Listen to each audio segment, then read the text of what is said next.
And they would say, well, you're just going to have to work twice as hard to prove yourself.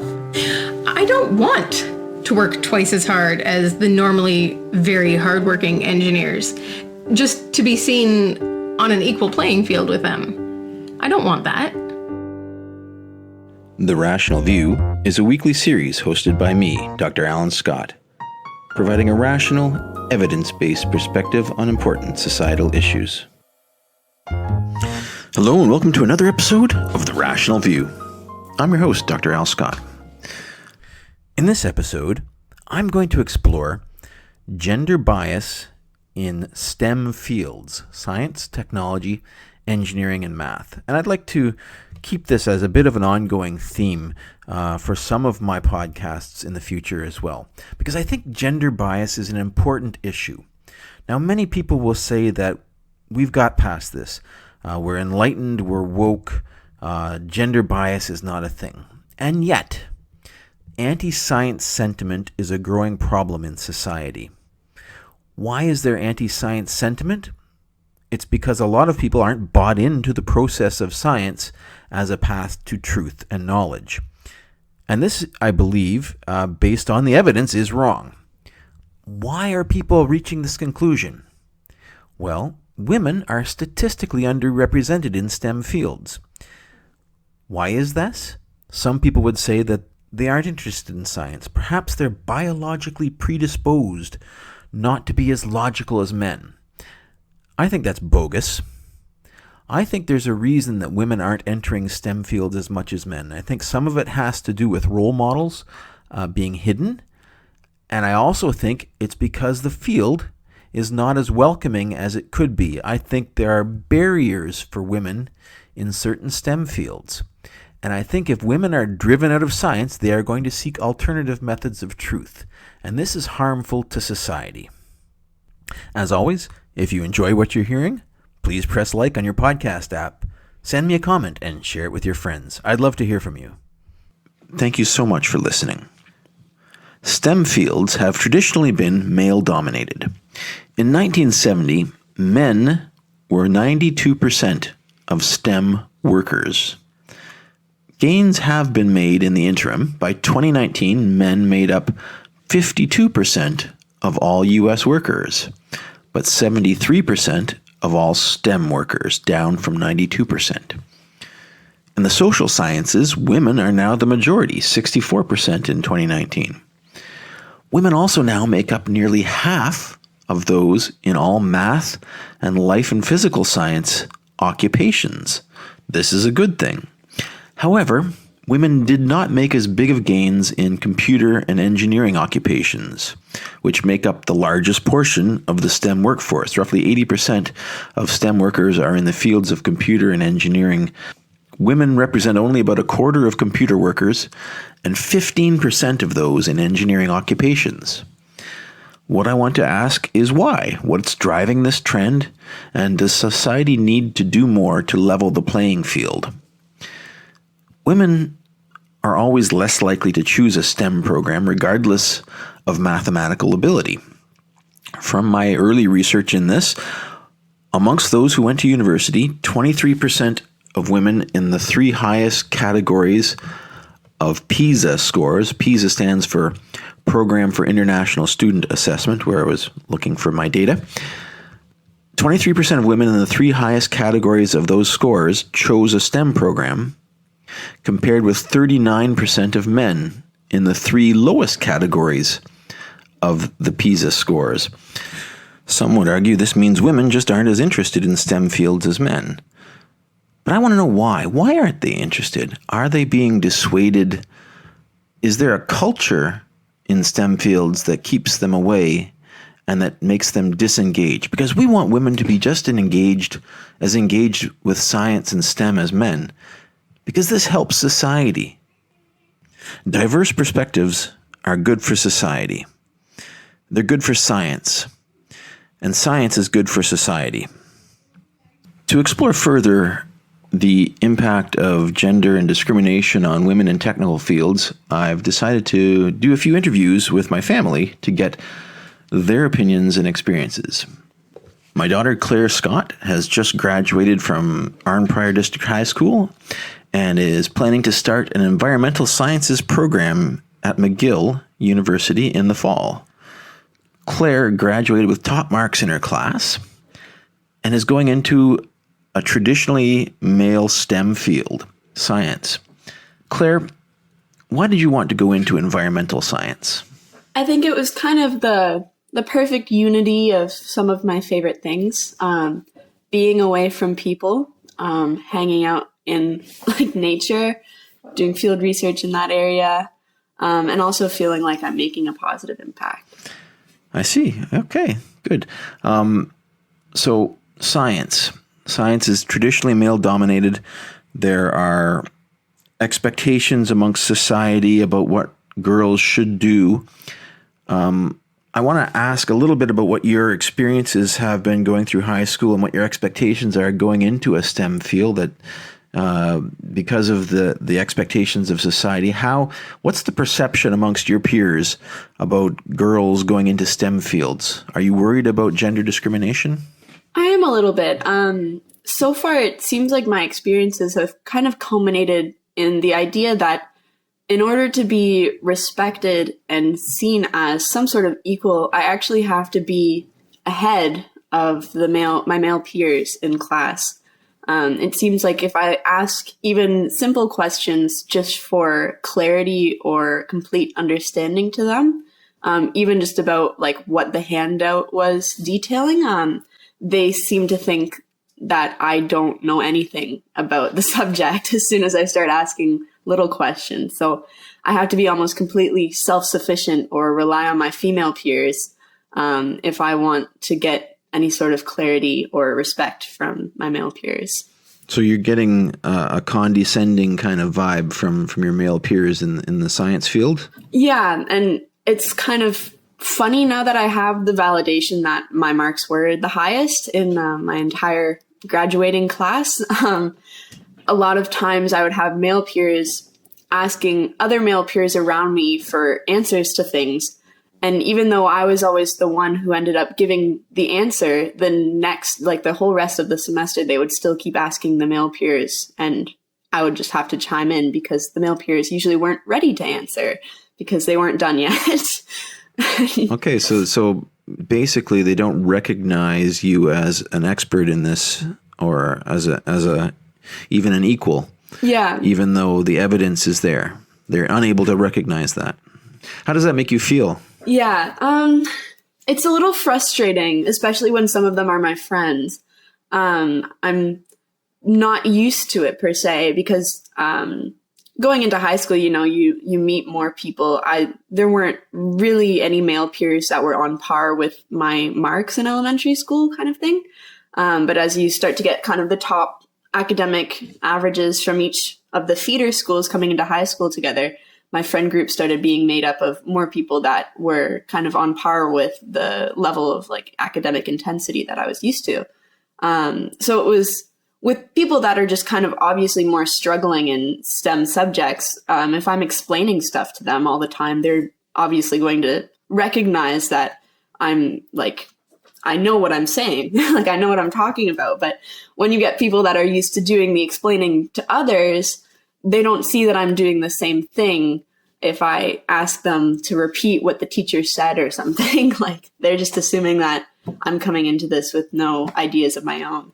Wow, that can be a little bit grating, I can imagine. Perhaps people without having the highest marks in their class would be perhaps dissuaded. Have you experienced people, dissuading you from this or even, openly discriminating against you? Not so much saying that like I shouldn't go into STEM, because I think I do at least have the respect of most people knowing that I know what I'm doing. But it was just in more individual interactions. I've had project partners explain the basic physics of a lab to me. Even though I just asked them like where they put their lab paper, like their handout. I'm like, I don't need to know this. I already knew this actually. Like it's more of something that you can just pretty easily read into. It's like a surface assumption that all of them seem to make because it seems like they just don't have the basic comprehension that a girl would be able to be on par with them or even be more intelligent than them in any way. I wonder where that comes from. That's part of why I'm doing this, is like, what needs to be done? How can we address this? Do you have any thoughts? I think it's definitely like, so in high school, like there's a physics teacher that led the robotics club. And he was pretty open about like wanting girls to join the team because there were like women in STEM, like bursaries that you could get from doing the robotics club and stuff. So it seemed like there was definitely an effort to push girls towards STEM by at least the staff. But I think the problems happen like in larger levels than that. Like you can push girls into STEM all you want, but that doesn't mean that the environment that they're coming into is welcoming of them or an environment that they want to stay in for their entire career. So I think it comes back to like some of the base systems surrounding schools and universities and the way that their like programs are structured, their environments are created. And then it also just comes back, I feel like early childhood education is just so important. So I think the problems do start like way back in elementary school. It's a wider issue that might not just be about women in STEM. It's just kind of the perception of women in general as people with consciousness and like deserving of respect, because it's so used to being like either caretaker or sex object. It's like, it's still not completely, it's so deeply ingrained in society in all forms of media. It's everywhere, really.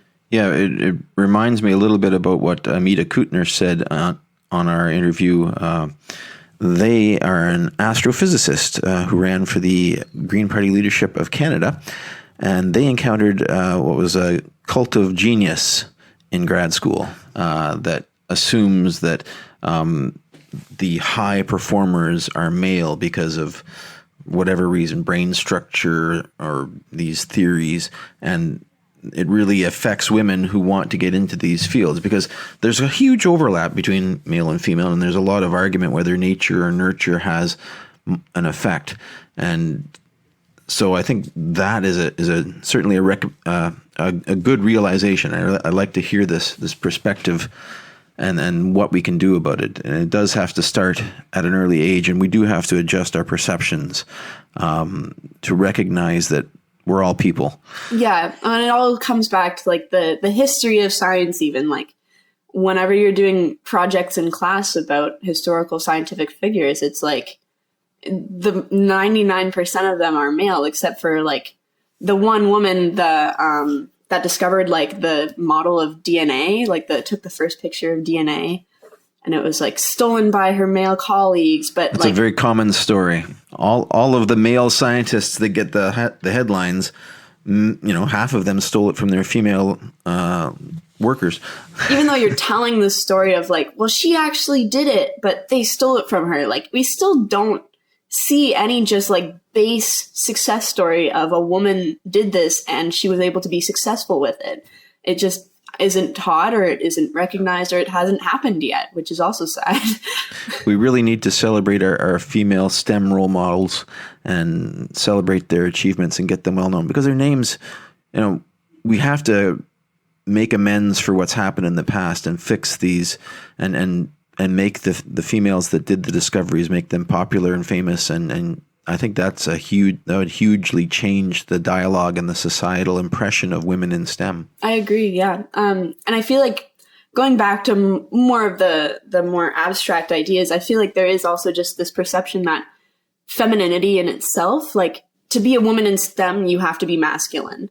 And I feel like that's kind of imposed on us as like through the way that we talk, through the ideas that we share. Like if I'm talking to a male peer, I'm not going to talk about my own interest, even if it's like a friend usually, especially if those interests are seen as more feminine. Like we talk about our shared more like male oriented interests, like video games or certain like movies or music. And it just creates this kind of like entire environment that's centered around masculinity whenever you step into a STEM space. Even the architecture, like all of the science buildings that are erected at universities are very like concrete, hardline, brutalist in nature. Like it's not a very welcoming environment for anybody. And it's like, it's not hard to see that a woman wouldn't really feel welcome or even happy in that kind of space. Like I like windows. I like some natural light here and there. Like it's just something that makes me energized and makes me want to stay in that kind of a space. And it just doesn't happen though. It's like, there's no sort of catering to any sort of feminine values because they're just not a part of STEM yet. We got to stop putting physics into the basement of the science building. We need more windows. Yes. Okay, well, thank you very much, Claire. That's very helpful. And I think hopefully my listeners will learn a lot from this. I certainly enjoyed talking to you as always. Thanks for coming on the show. All righty. I'll see you soon. To get another opinion, I've asked my talented wife, Sarah, to come on the show. Sarah is an electrical and computer engineer, and she's been working in industry for over a decade now. Sarah, welcome to The Rational View. Thank you for having me. So why did you want to go into engineering? It sort of started, in elementary school as a kid. I had a sort of natural inclination towards things, math and science and patterns and things like that as a kid. And I had wonderful parents who encouraged and supported those interests. I remember my dad helping me to build small electronics as a kid, just using like batteries and motors and things to make, small electronics, just like a fan or something like that, right? And my mom was always helpful in finding and encouraging me to sign up for different programs that were offered through the school and extracurricular things to support that sort of talent. Okay. So were you worried at all about gender discrimination when you went into engineering? I mean, as a kid, no, because you're not really aware of the differences between genders. And looking back, I didn't recognize how lucky I was, but in my grade, there were probably about 3 or 4 other girls who had the same inclinations as me. And we were sort of in classes with each other all the time. And we had a really strong support system with each other to sort of encourage each other in competing in like math and science contests. And it wasn't seen as something that was uncool or that was guys only. Like we were there equal as anybody else. Okay, that's good. Yeah, and growing up, we've sort of talked about this a little bit, sort of the idealistic 90s, right? Like where, after the fall of communism and before everything went crazy at the turn of the century, there were a lot of programs in place that sort of supported and encouraged specifically women, or I guess girls, in STEM fields, even though they weren't called STEM at the time. Right. But there were a lot of programs and things like that that I participated in and had fun at in like elementary and high school level. So you felt like you were welcomed into the field, that you did you feel any sort of discrimination at the time, or was there any impediments to you going into that field? You had no worries at all? No, because it seemed like it was so strongly encouraged. I mean, being a kid, you're not thinking about this, but if you're thinking about it a little bit critically looking back, you're like, if they had to have these programs and support us and encourage us so hard, maybe there was a problem down the road that, as kids, we're just not looking at or thinking about. So you've been working in this field now for 10 years. How would you characterize your experiences as a female in the male-dominated field of computer engineering? So it's really hard to sort of speak about that as being different from anything else, because that's my only experience, right? Sure. I am a female engineer, and I have been one for over a decade now, and that's what I know. So I can't compare it to, say, someone who works in a more gender equal field or someone who works in a more female-dominated field. But I can say, sort of contrasting my experience versus depictions in the media, right? Sure, that's helpful. Yeah. So I think the depictions in media sort of traditionally, historically, have shown a much more overt discrimination. Like I'm thinking historical dramas like Mad Men type thing, right? Where it's like very overt and very obvious. You're like, oh, wow, that is definitely discrimination. Where things that happen in the real world are not as obvious. They're more subtle and they're less intentional, right? I think there's been a lot of educational campaigns going on for a long time that I think men are very aware of discrimination, and most of them are actively choosing not to participate. Like, I think a lot of effort has been put in, and I think the results kind of show that. There's not the ridiculous overt discrimination that's seen in TV and media. But having said that, it's a little more difficult to convince people of the subtle types of discrimination that do exist. Could you give us an example of how you've seen subtle, or how the gender imbalance has impacted you? Yeah, I mean, every woman in the field will have a different story or slew of stories to share about this. The sort of funniest one I've seen at my current employer was back pre-COVID. Everyone in the company, or in our office at least, had received this sort of corporate-wide email stating that there was a problem that needed to be solved. And they had identified this problem, they had put together a committee, they proposed a solution, and they were informing us of this trial run that was going to be rolled out to solve this problem they had identified. So the problem they had labeled it as was the male washroom shortage problem. Ah, okay. Which, Definitely seems, a problem. Sure, and it seems straightforward and like it makes sense. So they had, I guess, recently been in a spurt of hiring. They had hired a lot more people. And men were facing a problem where they would go to the washroom and it was full. And they had to wait. Or they had to walk further to another washroom. And these men, rightfully had mentioned this to their managers, who had sort of, kicked it higher up, and they'd identified a real problem. This is, taking up working time, these men having to wait in line for the bathroom. All the women are kind of smirking at that a little bit right now, like we've never waited in line for a washroom before. But the problem was that this wasn't happening at a concert or at a restaurant. This was happening on corporate time, so it was costing corporate money. So they needed to fix this. Their solution was to simply change the sign on one of the women's washrooms, make it a men's washroom. That's it. We did it.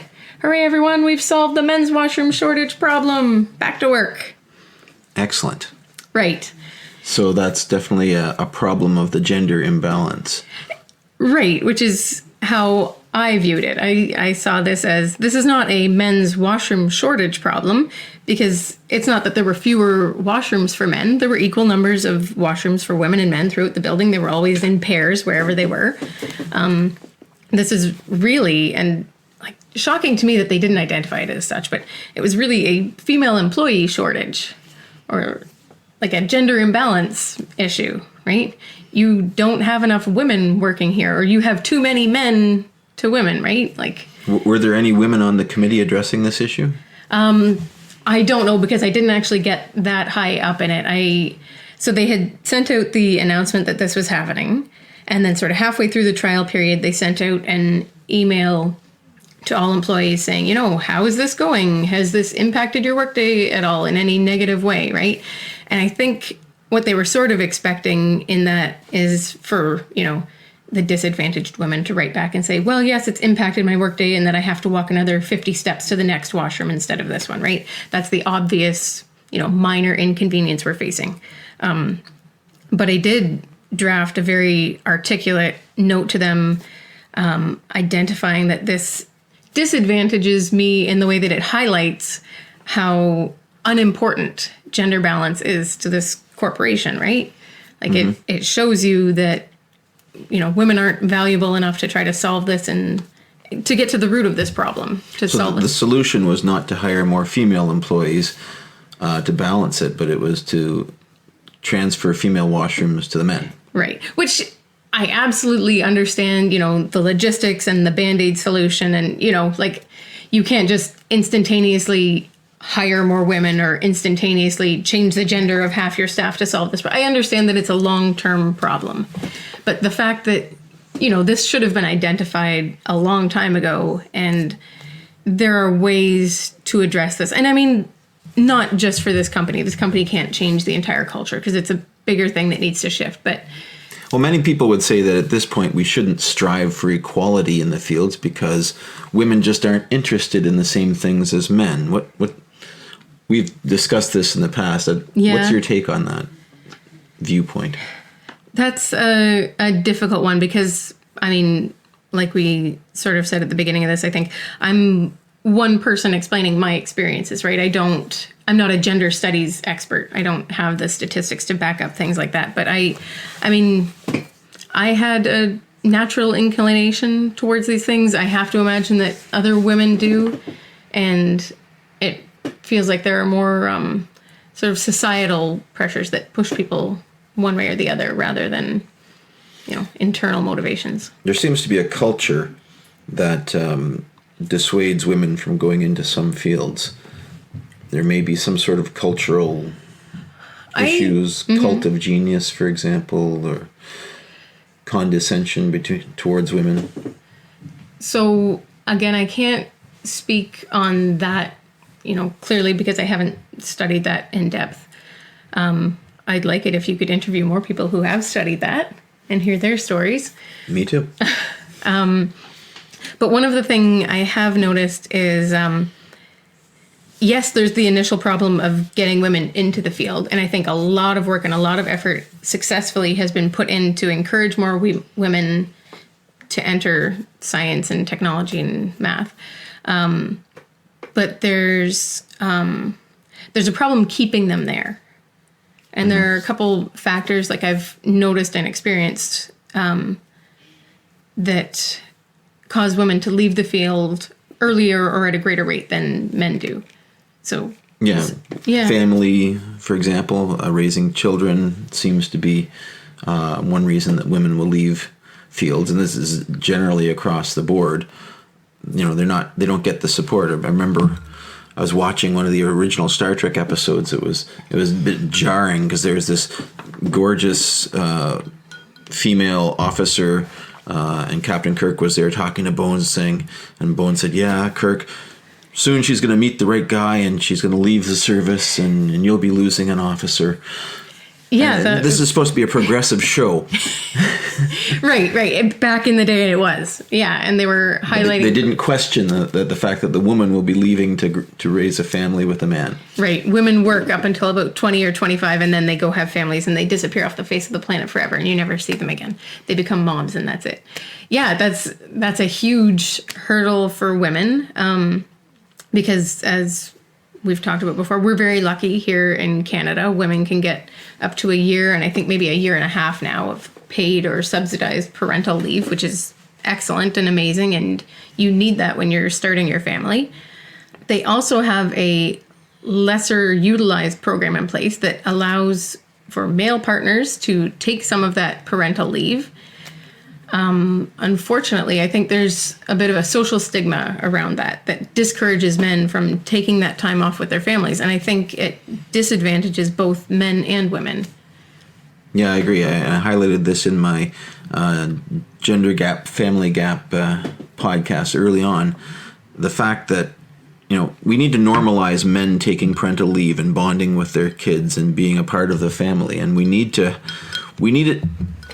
in terms of getting an equality in the workplace starts with equality of expectations for men and women. We need them to be equally expected to have to raise a family and to take time off. And we don't want the women specifically to be suspected of leaving their career stream to raise a family, whereas the men are expected to stay in. That's one of the roots, I think, of inequality.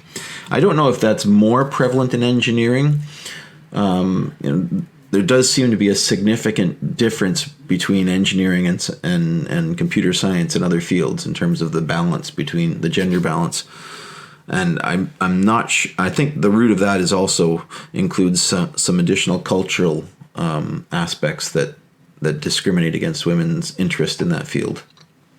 Yeah, you reminded me of something else. I remember a mentality that was sort of presented to me as a kid in one aspect or another, of the idea of going into engineering, right? And going into engineering as a woman. And some people viewed me as at a disadvantage for that. And I would sort of get the message from people with that mentality. They would say, oh, you're going into this field as a minority, in the general aspect, right? And they would say, well, you're just going to have to work twice as hard to prove yourself. And they would say it with a smile and a wink and you can do this. It was meant to be an encouraging message. Well, you'll just have to work twice as hard. And engineers already work really hard. I don't want to work twice as hard as the normally very hardworking engineers, just to be seen on an equal playing field with them. I don't want that. That makes very much sense. And that's not a message that encourages everybody to join up. Right. In fact, it would be seen as very discouraging for a lot of people. I think it was presented as a challenge, right? And I sort of pushed back against that idea that, they're putting up this extra challenge for you and you just have to prove yourself, and that's going to make you want to do more.